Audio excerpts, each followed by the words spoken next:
Morning विद्यार्थी मित्रों, standard 11 Gujarati medium subject है इकोनॉमिक्स चैप्टर नंबर 7। आज આપણે નવું ચાલુ કરી રહ્યા છે ભારતીય અર્થતંત્ર।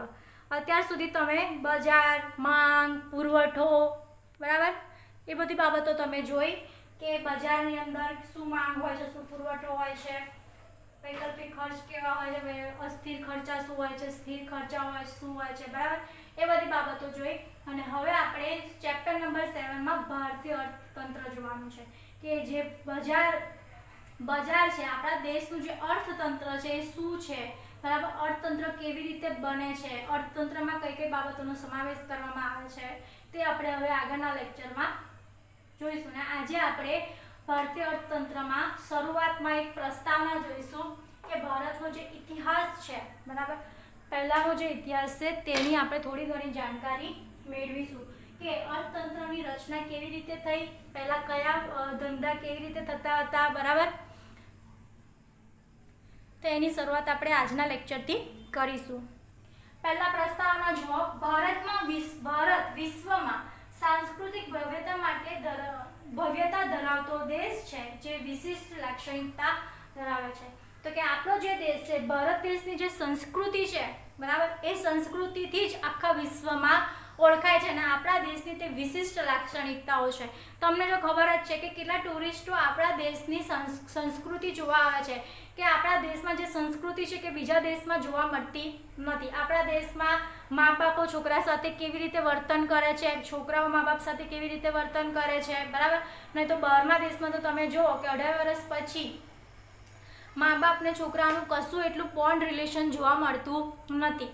મા બાપ છોકરા ઉપર હાથ ઉઠાવે તો પણ એમના પર કેસ કરી દેવામાં આવે છે, જ્યારે આપણા ઇન્ડિયામાં છોકરાઓના ભલે મેરેજ થઈ જાય, છોકરાઓ ગમે તેટલા મોટા થઈ જાય પણ મા બાપ એમના પર પૂરેપૂરો અધિકાર રાખી શકે છે અને એમના છોકરાઓને સામે પણ એમને વળી શકે છે, મારી શકે છે, છતાં પણ એમના છોકરાઓ ચૂપચાપ એ બાબત સાંભળતા હોય છે બરાબર। તો એ આપણા દેશની એક સંસ્કૃતિ છે કે એ લોકો મા બાપની ઇજ્જત કરે છે, માતા પિતાની ઇજ્જત કરે છે, તેમને એક દરજ્જો આપે છે। તો વિશ્વમાં આપણી જે આ સંસ્કૃતિ છે એને એક વિશિષ્ટ લાક્ષણિકતા તરીકે જોવામાં આવે છે। આપણા ભારત એ વિશ્વની સૌથી મોટી લોકશાહી શાસન વ્યવસ્થા ધરાવે છે। ભારતમાં કેટલા ધર્મના લોકો, કેટલી જાતિના લોકો બધા ભેગા મળીને રહે છે અને લોકશાહીથી જીવે છે। કોઈના પર કોઈ પણ જાતનો સરમુખત્યારશાહી હોતું નથી। લોકશાહી કોને કહીએ કે લોકો પોતાના રીતે જીવી શકે, સરકારનો તેમના પર કોઈ પ્રતિબંધ હોય નહીં, સરકાર એમના પર કોઈ જાતના રિસ્ટ્રિક્શન લગાવી શકે નહીં। તો એ શું છે, લોકશાહી શાસન ધરાવે છે। અને સરમુખત્યારશાહી કે રાજાશાહી શાસન કોને કહેવાય તો કે રાજા જે હોય એ જે પ્રજાને કે એ જ કરવું પડે। રાજા કે આ વસ્તુ નહીં વાપરવાની તો નહીં વાપરવાની, આપણા દેશમાં આ વસ્તુ પર પ્રતિબંધ તો એ દેશમાં પ્રતિબંધ બરાબર।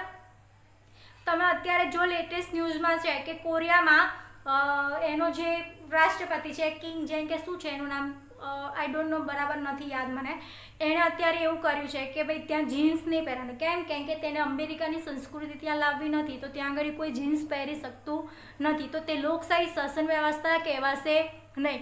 લોકશાહી શાસન વ્યવસ્થા ભારતમાં છે કે લોકોને જે પહેરવું હોય, જે રીતે રહેવું હોય બધી રીતે એ લોકો રહી શકે છે કાયદાની દાયરાની અંદર બરાબર, કાયદાની દાયરાની અંદર। પણ પર્ટિક્યુલર કોઈ રાજાશાહી દેશ નથી આપણો દેશ કેવો છે, લોકશાહી દેશ છે જેમાં વિવિધ જાતિ, ધર્મ, ભાષા, સંસ્કૃતિ સાથે વિવિધતામાં એકતાના દર્શન થતા જોવા મળે છે। આપણા દેશમાં એટલી જાતિના લોકો, એટલા બધી જાતિના ભાષા ધરાવતા, ધર્મ ધરાવતા લોકો છે, અલગ અલગ સંસ્કૃતિના લોકો છે, છતાં પણ આપણા દેશમાં એકતાનું દર્શન થતું જોવા મળે છે। આપણા દેશમાં જો દિવાળી હોય તો હિન્દુ, મુસ્લિમ, શીખ બધા દિવાળી ઉજવે છે, ઈદ હોય તો પણ બધા એકબીજાના ઘરે જાય છે બરાબર। જે પણ નવરાત્રી હોય તો ભાઈ હિન્દુ મુસ્લિમ બધા જ નવરાત્રી જોવા જાય છે, રમવા જાય છે બરાબર। એટલે એમાં વિવિધતાના એકતાનું દર્શન થતું જોવા મળે છે ભારત દેશમાં। ભારત દેશમાં ખેતી, ઉદ્યોગ અને વેપાર ક્ષેત્રે સક્ષમ હોવાના કારણે ધનવાન દેશ હતો। એટલે કે ભારત દેશે ઘણા વર્ષો પહેલા ધનવાન દેશ હતો। એનું કારણ શું હતું કે આપણા દેશમાં ખેતી, ઉદ્યોગ અને વેપાર ક્ષેત્રે બહુ સક્ષમ દેશ હતો આપણો, એટલે ત્યારે આપણો દેશ કેવો હતો? ધનવાન હતો। અને જેમ આપણા દેશની સમૃદ્ધિ વધવા લાગી તેમ લોકો આપણી સમૃદ્ધિ તરફ આકર્ષાવા લાગ્યા અને આ આકર્ષાઈને ભારત પર ઘણા આક્રમણો થવા લાગ્યા। પહેલા રાજાઓ દ્વારા, મુગલો દ્વારા બરાબર આક્રમણ કરવામાં આવ્યા, પછી અંગ્રેજો દ્વારા આક્રમણ કરવામાં આવ્યા। પહેલા જોઈએ આપણે કે આપણા દેશમાં જે સમૃદ્ધિ છે, લોકો આકર્ષિત થયા અને ઘણા આપણા દેશ પર આક્રમણ થયા, ધન સંપત્તિ લૂંટી અને આપણા દેશ પર સત્તા હાંસલ કરી, બરાબર। આપણા દેશની જે સમૃદ્ધિ હતી તેને જોઈને લોકોએ આપણા દેશ પર આક્રમણ કર્યા, આપણી સંપત્તિને લૂંટી। આપણો દેશ જે ધનવાન હતો તે ભવિષ્યમાં આપણા ભૂતકાળમાં આપણા દેશને સોને કી ચિડિયાના નામે ઓળખવામાં આવતું હતું, કેમ કે આપણા દેશમાં ખેતી એટલી બધી થતી હતી જેના કારણે તેને સોને કી ચિડિયા તરીકે ઓળખવામાં આવતું હતું। અને આ બધી બાબતોથી આકર્ષાઈને આપણા દેશ પર હુમલા થવા લાગ્યા અને આક્રમણ થવા લાગ્યા અને આપણા દેશ પર સત્તા હાંસલ કરી। વર્ષ 1526 થી 1858 સુધીમાં, એટલે કે 16મી સદીથી 19મી સદીમાં મુગલ સામ્રાજ્યએ શાસન આપણા દેશ પર કર્યું, બરાબર। મુગલ સામ્રાજ્ય આપણા દેશને આક્રમણ કરીને પોતાની સત્તા હાંસલ કરી અને એ લોકોએ 1526 થી 1858 સુધી, એટલે કે 19મી સદીથી 16મી સદીથી લઈને 19મી સદી સુધી મુગલ સામ્રાજ્યનું સામ્રાજ્ય શાસન હતું, બરાબર।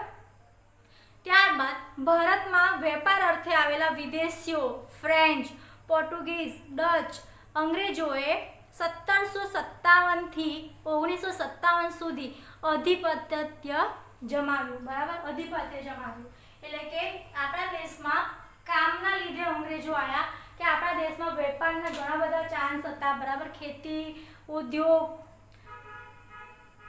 અને વેપાર કરવા માટે આપણા દેશમાં વિદેશીઓ એટલે કે અલગ અલગ દેશના લોકો આપણા દેશમાં આવ્યા। 1957 થી 1947 સુધી તે લોકો અહીંયા આગળ પોતાનો અડ્ડો જમાવ્યો, આધિપત્ય જમાવ્યું।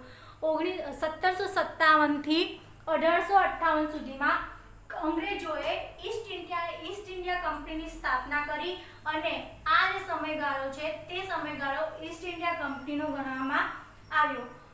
1858 થી 1847 સુધી બ્રિટિશ શાસનનો સમયગાળો તરીકે ઓળખાય છે, એટલે કે આપણો દેશ 1858 થી લઈને જ્યાં સુધી આપણો દેશ આઝાદ ના થયો ત્યાં સુધી બ્રિટિશ શાસનનો સમયગાળા તરીકે ઓળખવામાં આવ્યો અને ત્યાં સુધી આપણા દેશ જેટલો ધનવાન હતો ખેતી ક્ષેત્રે, ઉદ્યોગ ક્ષેત્રે, વેપાર ક્ષેત્રે, બરાબર। આપણા દેશમાં જે કુદરતી વસ્તુઓ મળી આવતી હતી, કુદરતી ખનિજો હતી, કુદરતી ધાતુઓ હતી, બરાબર, એ બધું જ આ અંગ્રેજો દ્વારા અને જે પણ વેપાર અર્થે આવેલા એ લોકો દ્વારા તેને ખાત્મો કરવામાં આવ્યો અને ત્યારબાદ ગાંધીજી દ્વારા આપણો દેશ 15મી ઓગસ્ટ 1947માં આપણો ભારત દેશ આઝાદ થયો અને ત્યારબાદ આપણા ભારતનું નવું અર્થતંત્રની સ્થાપના થઈ। એના પહેલા આપણા દેશ પર મુગલોએ રાજ કર્યો, પછી રાજાઓએ રાજ કર્યો, પછી ઈસ્ટ ઇન્ડિયા કંપનીએ રાજ કર્યો, પછી બ્રિટિશ શાસને રાજ કર્યો,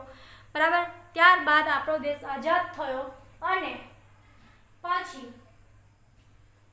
1947 પછી નવા ભારતના અર્થતંત્રની રચના થઈ। આ તમારા માટે પ્રસ્તાવના હતી ભારતીય અર્થતંત્રની કે આપણો દેશ પહેલા સોનાની ચીડિયા તરીકે ઓળખવામાં આવતો હતો અને તેનાથી આકર્ષાઈને લોકોએ આપણા દેશ પર આક્રમણ કર્યા અને આપણા દેશના સત્તા હાંસલ કરી, બરાબર। હવે આપણે આગળ પ્રાચીન ભારત એટલે કે હિન્દુસ્તાનમાં વિશ્વની બે મહાન પ્રાચીન સંસ્કૃતિઓ સિંધુ ખીણ સંસ્કૃતિ અને આર્ય સંસ્કૃતિનો સમન્વય હતો। કઈ બે સંસ્કૃતિનો સમન્વય હતો? તો સિંધુ ખીણ સંસ્કૃતિ, બરાબર, અને બીજું આર્ય સંસ્કૃતિ।